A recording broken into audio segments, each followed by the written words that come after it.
Olá e sejam bem-vindos a mais um episódio de Kings of History, um podcast onde falamos de todos os reis de Portugal de forma cronológica. No episódio anterior falámos sobre os momentos difíceis de Afonso II quando o seu vizinho Leonês o invadiu e como este ainda conseguiu resolver os conflitos que tinha com as suas irmãs. Terminámos com a grande conquista da importantíssima Praça de Alcácer do Sal, uma conquista em que o rei deixou toda a sua glória para as ordens religiosas e para o Bispo de Lisboa. Hoje vamos focar-nos numa das transformações mais importantes na administração do Reino de Portugal. Conhecer as ideias e medidas que Dom Afonso II implementou para a afirmação e centralização do poder em todo o território. Muitas destas medidas foram tão importantes que fizeram parte da história de Portugal nos reinados vindouros. Mas antes de começarmos, gostaria de lembrar a todos que podem ouvir todos os episódios até agora lançados através do nosso website kingsofhistory.buzzsprout.com e que também nos podem seguir nas redes sociais para estarem sempre a par de quando lançamos episódios e muitas outras coisas. E se sentirem generosos e nos quiserem ajudar, passem pelo nosso Patreon. Vamos então continuar a nossa viagem. Vamos começar por falar numa das mais importantes transformações na administração do Reino de Portugal. Uma transformação que causou o aparecimento de uma verdadeira chancelaria. Comecemos pelo início. Estamos em 1215, ano em que morre o chanceler da Cúria, o grande mestre Julião Paes. Julião Paes tinha ocupado este cargo desde os finais do reinado de Dom Afonso Henriques e era o primeiro chanceler leigo importante, mas não seria o último. Entenda-se leigo como alguém que não pertencia ao clero ou que não fazia votos religiosos. A experiência que este tinha anteriormente era como notário e como especialista no direito civil romano. Direito este que retomava a vida após alguns séculos de adormecimento. Esta sua experiência teve um grande impacto na maneira como as políticas dos primeiros reis de Portugal se desenvolveram. Se vocês se recordam, já mencionámos em episódios anteriores que o nome do mestre Julião Paes tinha sido mencionado pelo próprio Papa como possível culpado pelas ações de Dom Sancho I. Ações estas que a Santa Sé reprovava. Mas tendo em conta a situação do rei português na altura, a Santa Sé preferiu não culpar diretamente o rei para evitar afastá-lo ainda mais. Como já referimos, o mestre Julião Paes faleceu em 1215 e o cargo de chanceler que ocupava ficou livre, mas não por muito tempo, visto que este foi substituído por outro leigo, desta vez Gonçalo Mendes. À semelhança de mestre Julião Paes, este tinha também uma formação ligada ao direito e também tinha começado como notário da chancelaria anterior. Para não ficar atrás, Gonçalo Mendes iria também permanecer mais do que um reinado no cargo. Isto era prova clara da confiança que os monarcas depositavam nestes homens, escolhidos a dedo para um dos papéis mais importantes no seio da governação medieval. Mas para contrastar com seu antecessor, Gonçalo Mendes veria o seu fim neste cargo devido a intrigas que floresceram ao seu redor, logo no início do reinado do próximo rei de Portugal, Dom Sancho II. Então, onde é que está esta tal transformação que tanto se fala? Chegou 2 anos depois, em 1217. Esta transformação monumental na administração significava, na prática, que os documentos emanados da chancelaria do rei iriam ficar arquivados e organizados, com várias cópias fidedignas do original guardadas numa espécie de cadernos de chancelaria, organizados segundo um critério racional. Poderão estar vocês a pensar: então, tanta coisa para dizer que eles simplesmente começaram a organizar os documentos? Aos dias de hoje podemos ver isto como algo comum, mas na época esta organização era uma inovação crucial para garantir a eficiência administrativa e a segurança das informações. Havia vários tipos de organização que diferentes monarcas usavam. Por exemplo, em França, que tinha começado esta organização uns anos antes, fazia-se em função do tipo de documento e do nome do beneficiário ou visados. Já a Inglaterra, que também tinha começado este processo no reinado de João Sem Terra, ou John Lackland, em inglês, irmão do famoso Ricardo Coração de Leão, organizavam seguindo o modelo da Santa Sé, que já tinha uma verdadeira chancelaria há muitas décadas, e que foi inspiração para muitos monarcas europeus. Um destes monarcas que se inspirou no modelo da Santa Sé foi Dom Afonso II de Portugal, que fez a sua chancelaria seguir este modelo e determinou que os documentos eram encadernados de acordo com a data de produção em que eram emitidos, apesar de haver uma organização interna quanto ao tipo de documento. Por norma, eram os documentos completos que eram arquivados, ficando muitas das vezes o beneficiário com uma cópia mais curta. Mas na verdade, qual era a real importância de se ter uma chancelaria organizada e com os documentos todos disponíveis para consulta do chanceler ou dos oficiais? Isto é uma pergunta já com meia resposta, visto que a chancelaria era um instrumento de poder. De repente, o rei e os seus ministros passam a ter uma forma clara de comprovar ou não os privilégios, as posses ou outras questões quaisquer sobre determinados nobres ou instituições.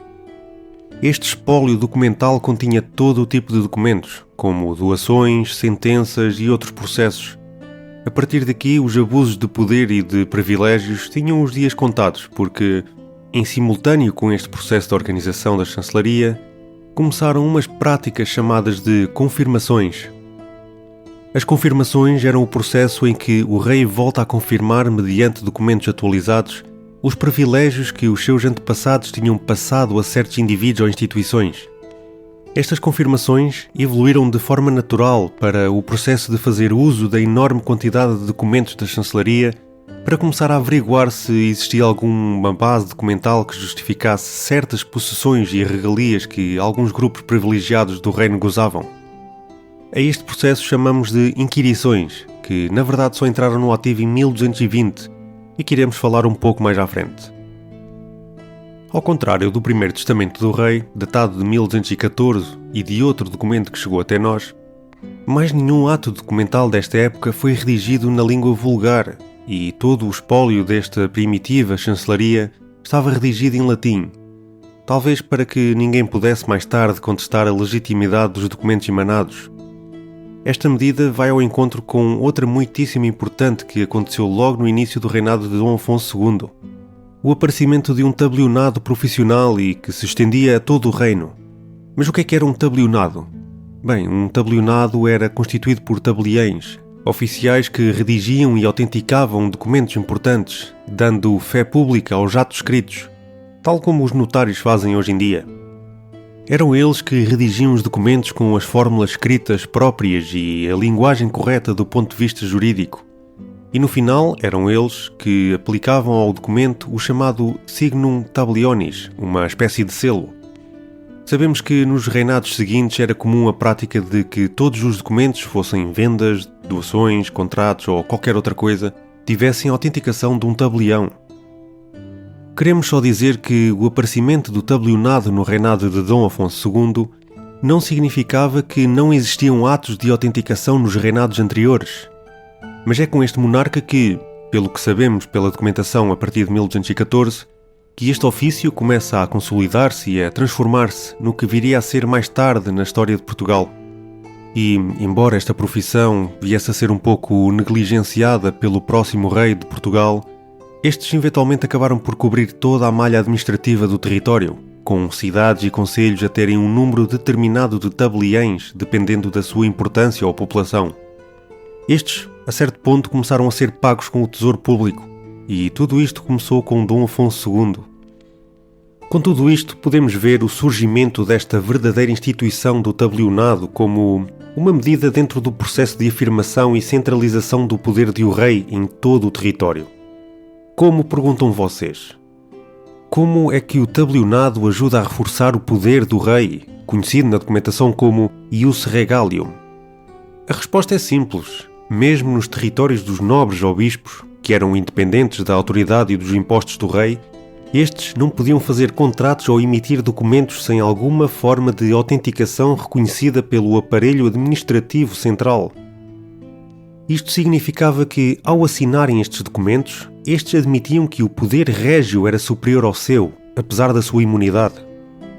Esse sistema também ajudou em último grau a evitar que os nobres transformassem os seus territórios em regiões independentes, como aconteceu em França e no Sacro Império Romano.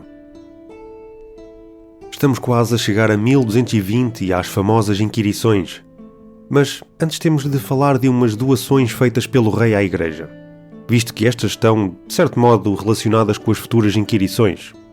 Em 1218, de forma a impedir um novo conflito com a Igreja, Dom Afonso II outorgou às dioceses nacionais o dízimo de todos os rendimentos régios que tivessem origem naqueles territórios.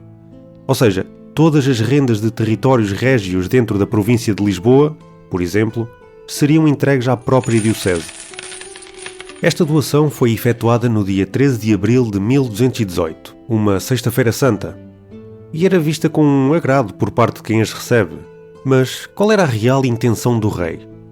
Bem, podemos dizer que era para acalmar os ânimos de alguns sectores da igreja que, era certo, iriam perder algumas das terras que tinham, em virtude de terem sido usurpadas à coroa em data incerta. As inquirições ainda não tinham começado, mas era sabido que não tardaria muito até isto acontecer. E não foi preciso esperar até às inquirições, pois logo nesse ano de 1218 começaram os primeiros conflitos com o bispo de Lisboa e, no ano seguinte, com o arcebispo de Braga. Vemos que, com estas decisões, Dom Afonso II não ganhava muitos amigos. E, como já falámos, este desentendimento com o arcebispo de Braga parece estar relacionado com uma nova invasão ao território português por parte do rei de Leão, em 1219.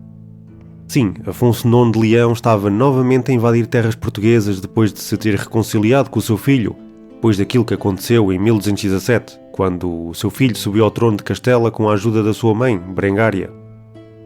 Eventualmente, o rei português e o leonês resolveram as suas divergências na chamada Paz de Burunal, no dia 13 de junho de 1219. Mas mesmo com as pazes feitas, temos notícias que Portugal foi alvo de mais incursões, estas feitas pelo infante Martim Sanches, um dos bastardos de Dom Sancho I. Este causou o caos junto a Guimarães no ano de 1220 e era, sem dúvida, apoiado pelo rei leonês. Chegamos finalmente a 1220 e, como falámos há pouco, Dom Afonso II tinha criado o sistema tabelionado que o ajudava a demonstrar o seu poder nas suas terras e a alcançar a centralização do poder do rei em todo o território. Mas isto parecia não chegar, ainda mais com a preocupação crescente da alienação do património régio para os nobres e clérigos. Dom Afonso II resolveu lançar as inquirições régias nesse ano de 1220, focando sobretudo na zona senhorial do Entre Douro e Minho, de Trás-os-Montes até ao Rio Tua, do Entre Douro e Voga e partes das Beiras na zona de Viseu. De forma a simplificarmos aquilo que já serviu de matéria para escrever muitos livros, as inquirições eram realizadas por oficiais régios que se deslocavam aos locais visados e, através de inquéritos à população, entrevistas com os próprios senhores e à exigência de provas de doação ou de privilégio, compra ou posse, obrigavam os detentores de determinadas terras a provarem que elas eram suas por direito e que não tinham sido usurpadas a alguém ou até mesmo ao próprio património público. Colocando as coisas de uma forma simplista, o detentor da terra passou a ter a obrigação de provar que ela era sua por direito, sob pena de haver de ser confiscada de volta para as mãos do rei.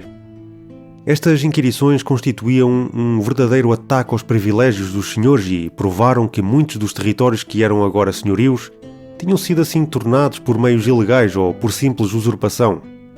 No meio disto tudo, deram-se casos de terras que provavelmente tinham sido doadas de forma legal e perfeitamente transparentes a determinado senhor. Mas o facto de ele não ter nenhum documento que o comprovasse fazia com que pudesse estar sujeito ao confisco e levava os nobres a terem de quase suplicar ao rei para as manterem, o que conseguimos ver que aumentava ainda mais o poder efetivo da coroa, que assim também podia demonstrar ser magnânima. Esta nova era da burocracia e do exercício do poder régio de forma tão aberta e sem pudores fez, como pode imaginar, muitos inimigos. E essa foi uma das principais causas para os últimos conflitos da vida de Dom Afonso II. Um dos conflitos mais marcantes destes últimos anos de vida de Dom Afonso II era sem dúvida com alguns dos seus bispos. Como devem calcular, estes conflitos chegaram aos ouvidos de Roma, mais propriamente a Papa Honório III. O Papa ameaçou o rei português com a excomunhão e com o interdito do reino caso a sua conduta continuasse. Esta ameaça do Papa acabou por se cumprir e dá autorização aos seus legados na península para poderem lançar o interdito sobre o reino e excomungar o monarca português, mas mais como uma ameaça do que propriamente como um ato efetivo. O Papa excomunga também o chanceler português, Gonçalo Mendes, e o mordomo-mor do reino, acusando-os de prestarem maus conselhos ao rei. Todos estes eventos e problemas internos parecem ter um peso enorme na saúde do rei que, a partir dos inícios do ano de 1221, nunca mais deixaria a cidade de Santarém, onde se encontrava. Mas não era só a saúde do rei que se estava a deteriorar. Aquele esforço na criação da verdadeira chancelaria, com toda a organização que já falámos, parece ter-se ficado pelas intenções, já que a partir deste ano de 1221 deixou de se arquivar a documentação toda em Portugal. Não podemos dizer com certeza, mas é possível que a nova crise política que se desenvolveu com todos estes problemas e desavenças com alguns bispos tenha tido a sua parte de responsabilidade. Estava cada vez mais evidente que Dom Afonso II precisava de restaurar a paz com os bispos e com os diferentes grupos sociais do reino. Caso contrário, corria o risco de ver Portugal mergulhar numa crise irreversível. Não era apenas o Papa Honório III que lançava excomunhões e ameaçava abrir o reino à conquista de outros monarcas cristãos. O perigo era ainda maior, pois os reinos vizinhos, Castela e Leão, tinham acordado num período de paz e fortaleciam os laços entre si. Esse entendimento poderia levar à união das coroas sob Fernando III, criando um poder unificado que poderia cobiçar Portugal nestes momentos de fragilidade interna. Consciente dessa ameaça, o rei dedicou o ano de 1222 a procurar a reconciliação com a Igreja e com os seus representantes, tentando reverter as tensões que marcaram o seu reinado. Foi um processo demorado e difícil, mas em agosto desse ano conseguiu um avanço significativo. O arcebispo de Braga, figura central no conflito eclesiástico, regressou a Portugal e retomou a sua função na validação de documentos régios.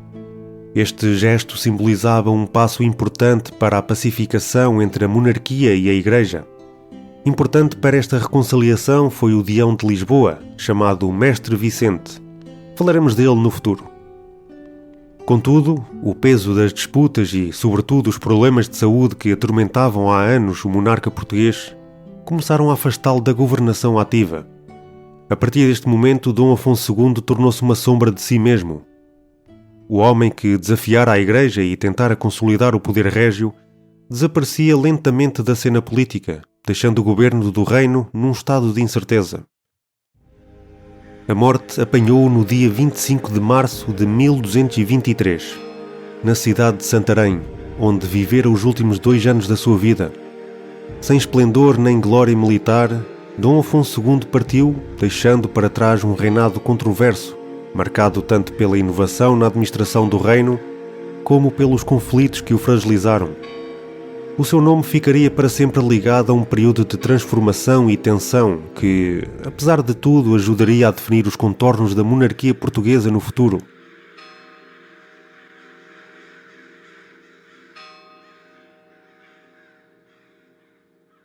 Apesar dos seus esforços tardios para restaurar a harmonia entre a coroa e a Igreja, o fardo das disputas acabou por consumir Dom Afonso II.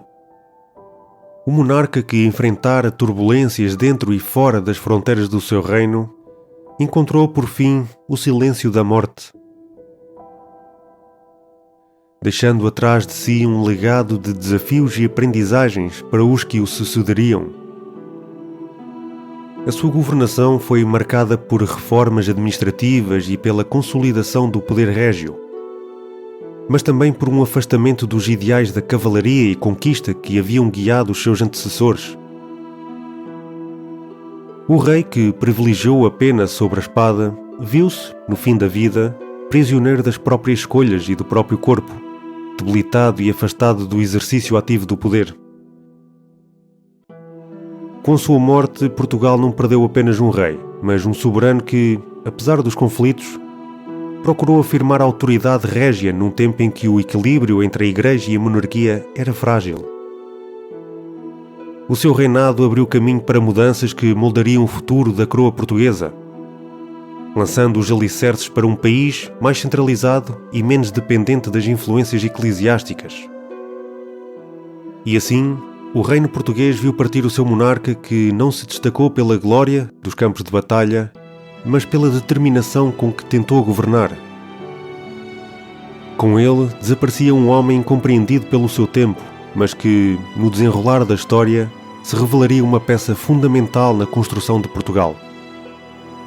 Chegamos assim ao final do nosso episódio e ao final da história de Dom Afonso II.